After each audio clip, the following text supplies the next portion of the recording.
সবাইকে সালাম ও শুভেচ্ছা। আশা করি সবাই ভালো আছেন, সুস্থ আছেন। অনেকদিন পর আবারও উগান্ডার সাথে বাংলাদেশের তুলনা আসছে। এটি মূলত ঘটেছে জাতিসংঘের বাণিজ্য বিনিয়োগ সংস্থা আংটারের একটি রিপোর্টকে সামনে রেখে। আংটার বিদেশি বিনিয়োগ সংক্রান্ত একটি নতুন প্রতিবেদন প্রকাশ করেছে, যেখানে দেখা যাচ্ছে যে 2025 সালে বাংলাদেশ যে বিদেশি বিনিয়োগ পেয়েছে তা $1.78 বিলিয়ন। যদিও সেটা 2024 সালের তুলনায় বেশ খানিকটা বেড়েছে, 44%। কিন্তু উগান্ডার সাথে তুলনা করি তাহলে দেখা যাচ্ছে যে তার চাইতে বাংলাদেশের বিদেশি বিনিয়োগের পরিমাণ অনেক অনেক কম। উগান্ডা প্রায় $3.5 মিলিয়ন কাছাকাছি বিনিয়োগ পেয়েছে।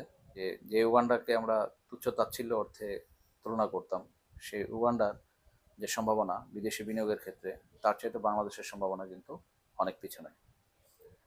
অথচ বাংলাদেশের যে অর্থনীতি সেটা উগান্ডার সাথে অন্তত 5 গুণ বড়। উগান্ডার অর্থনীতির আকার $100 বিলিয়ন কম, আর বাংলাদেশের অর্থনীতি $500 বিলিয়ন। অথচ এই অর্থনীতি বিদেশি বিনিয়োগ আকর্ষণ করতে পারছে না, যেটা আসলে উগান্ডা পারছে। তবে এখানে একটা বাস্তবতাও আছে। উগান্ডা আসলে একটি খনিজ সম্পদ আহ, সমৃদ্ধ একটি দেশ।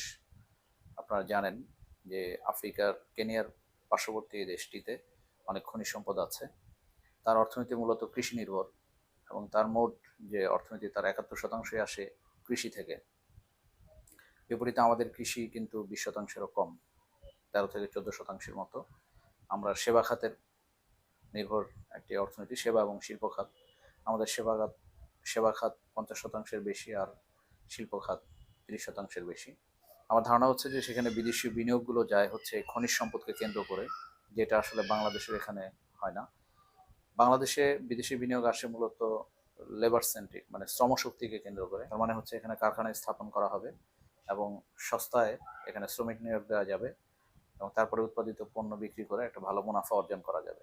মূলত এই উদ্দেশ্যকে সামনে রেখে এখানে বিদেশি বিনিয়োগ আকর্ষণ হয় বলে ধারণা করি। আর আমাদের একটি চট্টগ্রাম বন্দর আছে, এবং এই বন্দর দক্ষিণ দিক থেকে চিন্তা করলে সারা পৃথিবীর সাথে আমরা কানেক্টেড। তো বিদেশি বিনিয়োগের সম্ভাবনা থাকার পরও বাংলাদেশ কেন সেটা কাজে লাগাতে পারছে না? মূলত কথা হচ্ছে যে দেশি বিনিয়োগকারীরা কেমন বিনিয়োগ করছে, এই প্রশ্নটা বিদেশি যারা বিনিয়োগ করে তারা কিন্তু প্রথমেই দেখে। তো আমরা দেখছি যে নানা কারণে আমাদের দেশি বিনিয়োগ আগাচ্ছে না। স্থানীয় বিনিয়োগের ক্ষেত্রে আসলে যে পরিস্থিতি সেটা কিন্তু বিদেশি বিনিয়োগকারীরা খুব ভালোভাবে অবজার্ভ করেন। তারা দেখেন যে আসলে তারা যে দেশে বিনিয়োগ করবেন সেই দেশের স্থানীয় বিনিয়োগরা নিজেরা বিনিয়োগ করতে কতটা আগ্রহী। তা আমরা জানি যে এখানে আমাদের বিনিয়োগের যে বড় পুঁজি, সেটার একটা বড় উৎসই হচ্ছে ব্যাংক। তো ব্যাংকের একটা বড় কাঠামোগত সমস্যা হচ্ছে তারা স্বল্প সময়ের জন্য গ্রাহকদের কাছ থেকে আমানত সংগ্রহ করে দীর্ঘ সময়ের জন্য যে লোন দিচ্ছে, তখন এখানে একটা সময়ের মিসম্যাচ হয়ে যায়, যে কারণে একটা বড় রকমের সংকট তৈরি হয়। ইতিমধ্যে আপনারা জানেন যে সিটি গ্রুপ নিয়ে এক ধরনের সংকট তৈরি হয়েছে, এটা মূলত এই কারণে হয়েছে। দ্বিতীয়ত যেটা হচ্ছে আমাদের পুঁজিবাজার, যেখান থেকে আসলে বিনিয়োগের জন্য দীর্ঘমেয়াদী বিনিয়োগের জন্য পুঁজি সংগ্রহ করার কথা ছিল, কিন্তু সেই বাজারটাও নানা কারণে আস্থার জায়গায় পৌঁছাতে পারেনি। যে কারণে দেখা যাচ্ছে যে আমাদের বিদ্যমান যে কোম্পানিগুলো আছে বা প্রতিষ্ঠানগুলো আছে দেশি বিদেশি, তারাই পুঁজিবাজারে যেতে আসলে অতটা আগ্রহী হয় না। আমরা নানা কারণে রাজনৈতিক অস্থিতিশীলতার ভিতর দিয়ে গিয়ে থাকি। এক ধরনের স্থিতিশীলতা ছিল 15 বছর বা 16 বছর, কিন্তু সেই স্থিতিশীলতা যেটা প্রবলেম ছিল সেখানে গণতন্ত্রের ঘাটতি। এবং এটা বিনিয়োগকারীরা দেখে যে গণতন্ত্রের ঘাটতি থাকলে তাদের পুঁজিটা সেই দেশে আসলে নিরাপদ তারা বোধ করে না। তৃতীয় যে বিষয়টা হচ্ছে সেটা হচ্ছে যে সে যখন বিনিয়োগটা শুরু করে তখন যে প্রক্রিয়াগুলো হয়, আসলে এখানে সরবরাহ ব্যবস্থা কেমন, এখানে আমলাতন্ত্র, মানে সে যখন বিনিয়োগের প্রক্রিয়াগুলোতে যাবে তখন সে কত দ্রুত এই প্রক্রিয়াগুলো সম্পন্ন করতে পারতেছে।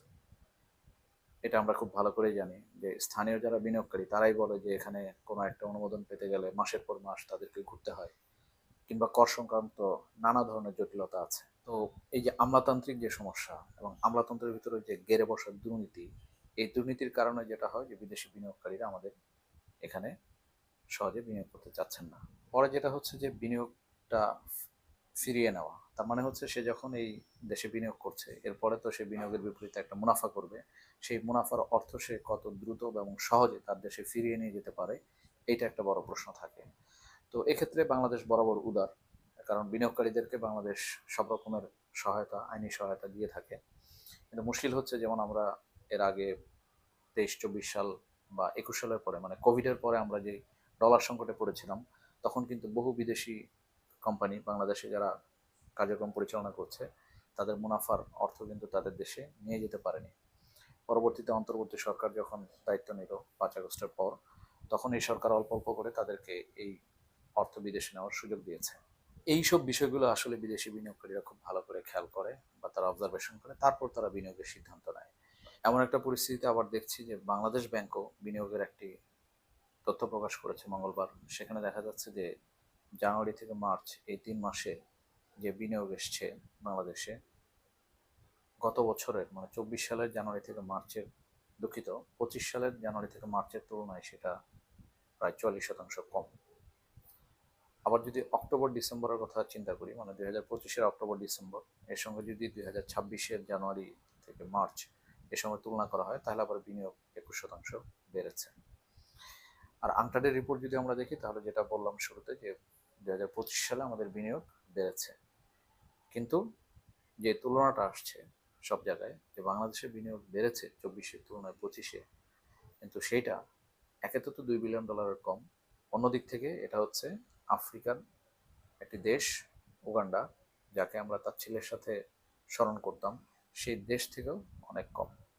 তো আমরা আশা করি যে আমাদের বিনিয়োগ বাড়ানোর ক্ষেত্রে সরকারগুলো আরও বেশি নজর দিবে, এবং এই ক্ষেত্রে যত ধরনের পদক্ষেপ নেওয়ার কথা, সরকার যে সমস্ত পদক্ষেপের আশ্বাস দিচ্ছে, সেগুলো আসলে সত্যিকার অর্থে বাস্তবায়ন হবে। তো আমরা আশা করি সেই পথেই আমাদের সরকার হাঁটবে, এবং বাংলাদেশ তার অর্থনীতির যে গন্তব্য 2034 সাল নাগাদ $1 ট্রিলিয়ন অর্থনীতি উন্নীত হওয়া, সেই পথে এগিয়ে যেতে পারবে। এতক্ষণ ধৈর্য ধরে আমার কথাগুলো শোনার জন্য সবাইকে অসংখ্য ধন্যবাদ। যদি আমার কথাগুলো ভালো লেগে থাকে, তাহলে আমার চ্যানেলটি সাবস্ক্রাইব করার অনুরোধ থাকছে।